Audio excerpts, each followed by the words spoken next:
shape, this had to be Basilosaurus. But it was nothing like the sea serpent of early drawings. It was a whale, but unlike any I'd seen before. It didn't have blubber. In this warm water, it didn't need it. It looked for all the world like a whale on diet pills.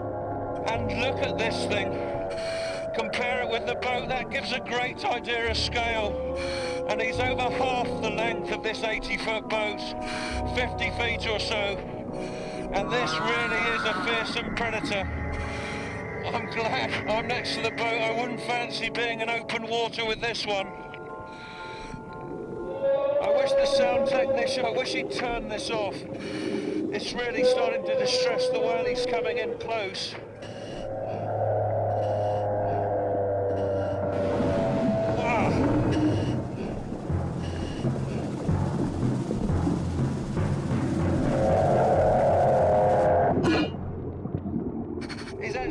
In the speaker, it's shaking it like a terrier, shaking a rat. So we've lost our speaker, but it doesn't matter, we had a really brilliant view.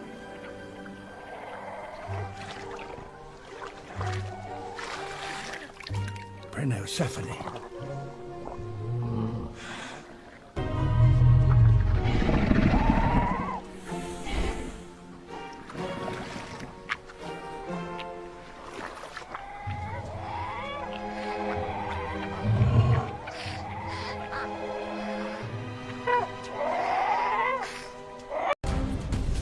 Things are not always as they appear. They are the prey being chased too, by a 10-meter-long carnivore called Tarbosaurus.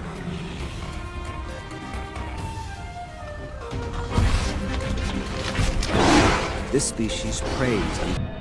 This is Dunkleosteus, a descendant of the tiny Daspletosaurus. But at 9 meters long, this fish is no underdog.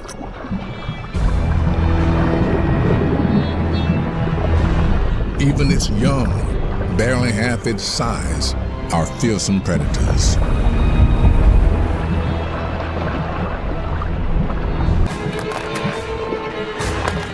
But the adults are.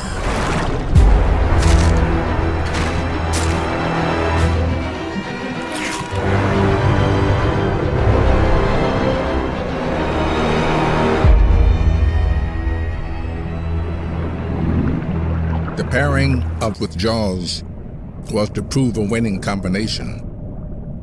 So perfect that from this moment on, the largest animals on land.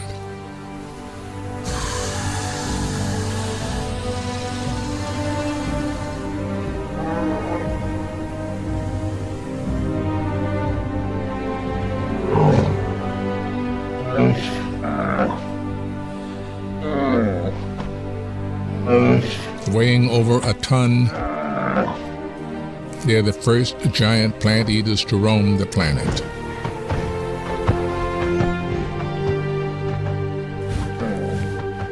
Amniotic eggs allowed them to flourish in the drier conditions and go where others could not.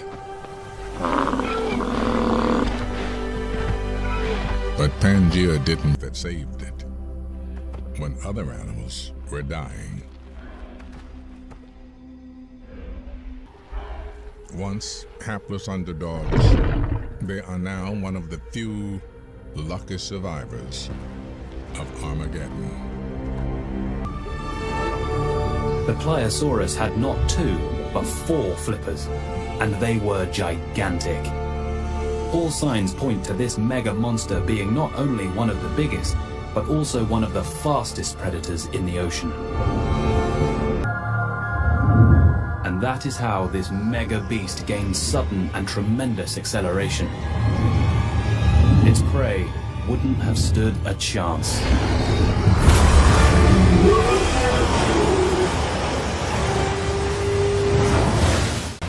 A winged giant terrorized the skies.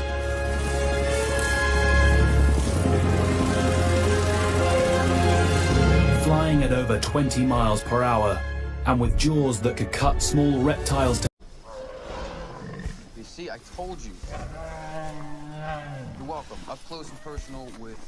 Whoa! Whoa!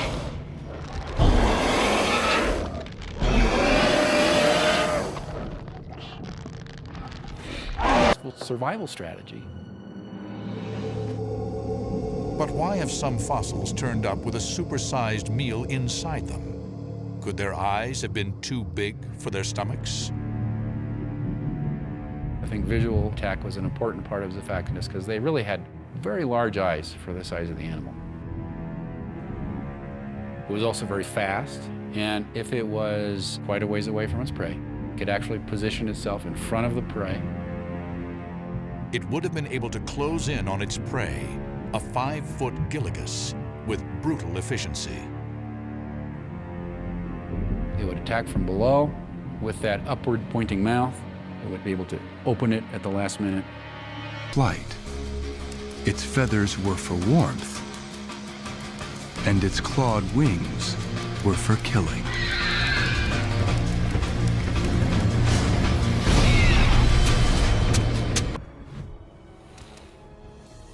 The Quetzalcoatlus is the biggest flying animal of all time, with a 40-foot wingspan. For these scavengers, the migrating dinosaurs are their movable feast.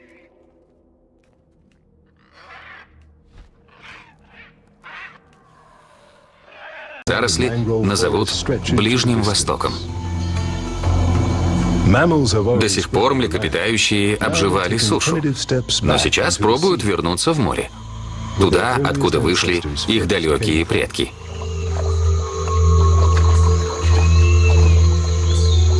Амбулоцетус натанс затаился, как крокодил, в ожидании. По латыни амбулоцетус значит